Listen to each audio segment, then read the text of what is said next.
What's up, ladies and gentlemen? This is David Benjamin from HealthyWildandFree.com. Today I want to talk about the topic, how to improve air quality and oxygen quality within your home.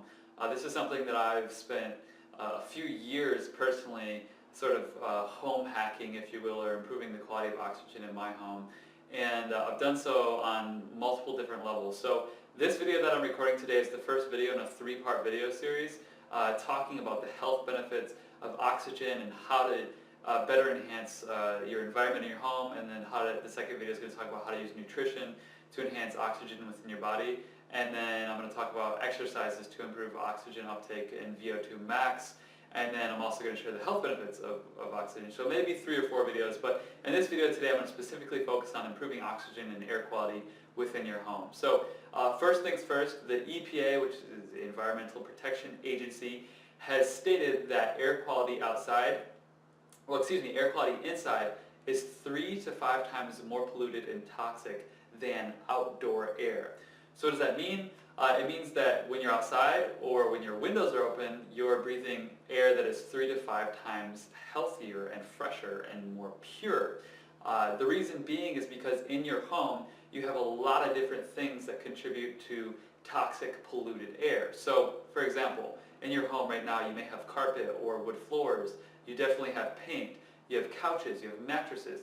All these things do what's called off-gassing, and off-gassing simply means that these paints or fumes or chemicals or whatever it may be, petroleum-based chemicals and products, they off-gas and they produce a gas and a fume that is released into your home, into your breathing air in your environment, and you breathe that in.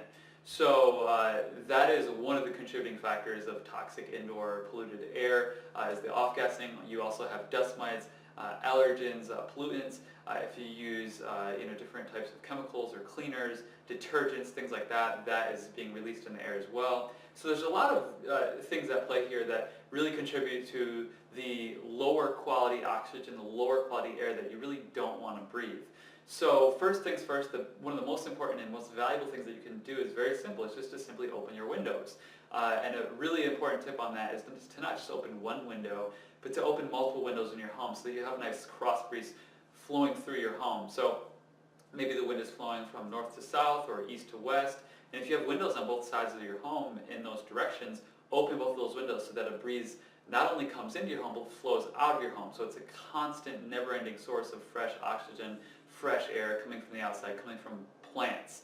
That through photosynthesis give us a fresh, abundant supply of oxygen. So one of the most valuable things you can do is just open your windows. And that's the EPA is saying 3 to 5 times more toxic air indoors as opposed to outdoor air, and that's just kind of your average. So open your windows. That's the first tip to having fresher, higher quality air and oxygen.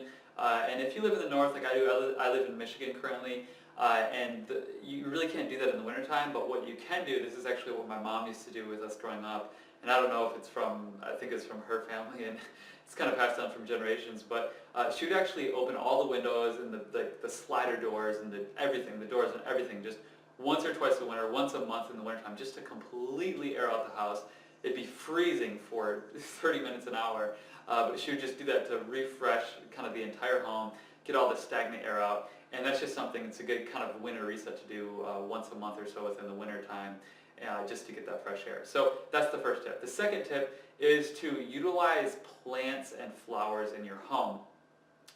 We know that outdoors, the reason outdoor air is healthier and has more oxygen and less pollutants and chemicals and toxins is because of plants and trees and the process of photosynthesis taking carbon dioxide and giving us oxygen. So adding and integrating more plants and flowers into your home is a very beneficial way to improve the oxygen quality all seasons, whether it's winter, summer, spring, fall, whatever it may be.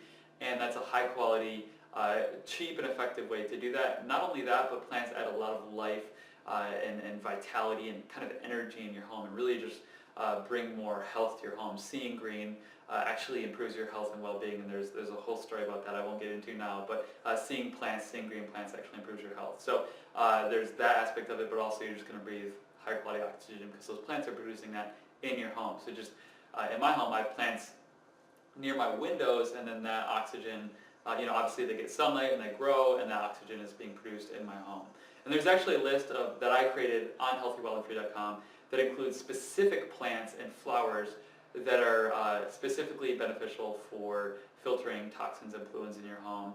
And aloe vera happens to be one of them, which is pretty cool. So I have aloe vera in my home. So get more plants and flowers in your home. That's a great tip. And I'll link that article up right below this video so you can check it out and see what plants and flowers are going to help improve the air quality and oxygen quality in your home.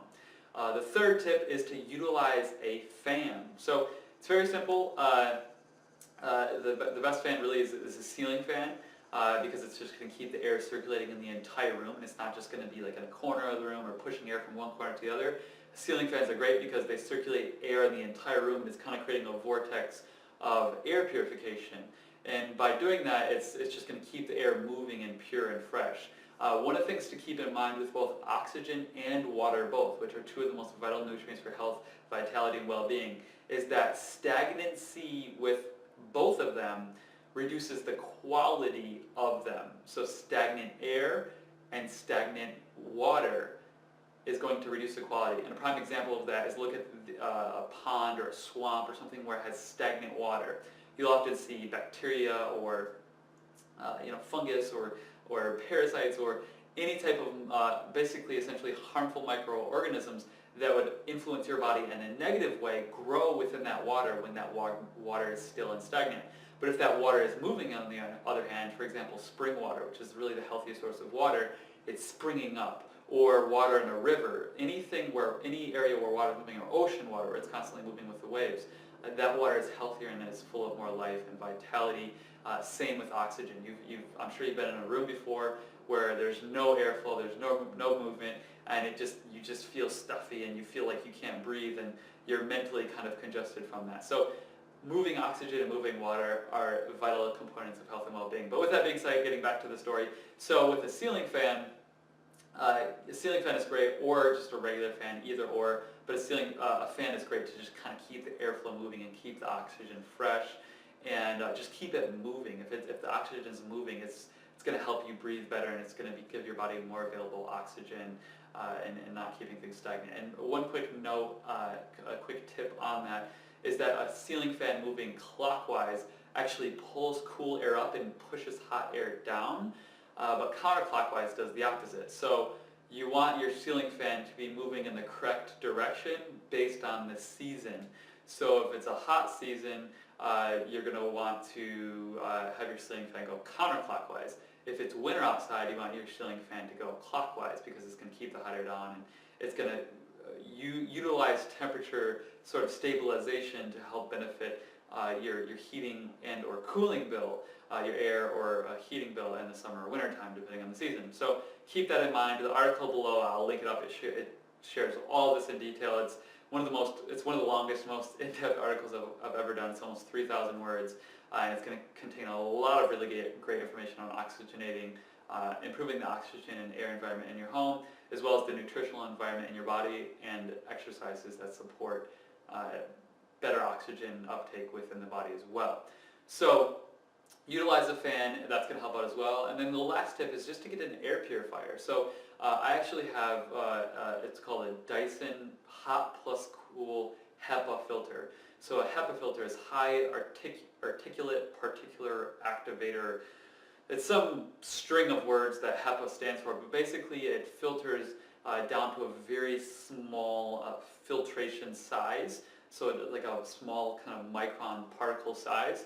And what it does, my filter, the Dyson filter, it filters dust mites, any type of dust or dust mites, hair, allergens, pollutants, toxins, or VOCs, which are known as volatile organic compounds, which VOCs can come from like off-gassing and just any sort of nicotine, tobacco, things like that. So the Dyson Air Purifier is absolutely great. I love it. It's hot plus cool also, so you can actually turn the setting on hotter or cooler, so you can have the air that's coming out hotter or cooler based on the season once again.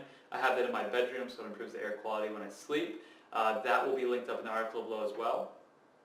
So those are really some of the best tips that I can give you. Another tip is to avoid using any chemicals or products that have VOCs, volatile organic compounds, that have anything that's like a spray or aerosol can, or laundry detergents that are not made from natural plant ingredients that are toxic, like Tide, for example, is very toxic. I don't recommend that. So there's just a list of products that you could be using right now in your home that they are either like a body spray or a deodorant, or a spray can in the bathroom, or a laundry detergent, or even like shampoos and conditioners and things that use them in the bathroom, and it reduces the quality of air and oxygen in the bathroom or in your bedroom, or colognes or perfumes, or anything that could taint the quality of your air. You just have to think about it and really just kind of search your own brain and your own products in your home and kind of look into that.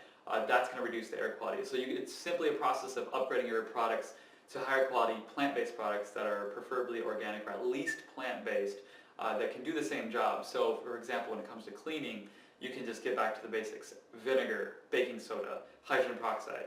Those are all great. They're not going to decrease your air quality. They're not going to they're not going to sit as a kind of a foam, or not a foam, but like a just sit on your floors or your carpet, or your couches or your counters or your tables or whatever it may be, and just sit there and off gas over time. Because a lot of these products, they stay on in your home, and then they just off gas and release over time, as time goes on. So using higher quality products that don't off gas and have volatile organic compounds are great as well. So these are all just suggestions. That's 4 or 5 tips now. And what that's going to do is going to improve the air quality. It's going to improve the oxygen quality within your home, which is going to allow you to breathe the higher quality oxygen, you and your family both. And it's going to allow you to feel better, potentially have less headaches, have a higher quality of sleep, and just benefit your health overall. And the article below is going to share all the health benefits of having higher quality oxygen in your home. You can use these practices in your home, in your office, or wherever you go, or in your hotel room. Just open the windows, or wherever you are. So thanks a lot for your time. My name is David Benjamin from healthywildandfree.com. If you enjoyed this video, if you learned something from it, please hit like below, favorite, comment, and share. Leave your comments, thoughts, and feedback. Subscribe for future videos. Hit the little bell to get notified for future updates. Please follow on Facebook, Twitter, Instagram, and subscribe to our Facebook newsletter for future health and wellness content and information. And make sure to watch out for the next few videos. I'm going to be showing you nutritional practices and techniques to improve your oxygen quality within your blood specifically, and your brain, to get more oxygen in your body. So we're going to start on the outside and improve the oxygen quality in your home, but then we're going to also improve in your body as well. And then I'll share exercises and all sorts of value in future videos as well in this sort of series that I'm doing. So thanks a lot for your time. Check out the articles below. Subscribe, favorite, like, comment, share. I'll see you next video. Have a great day. Bye.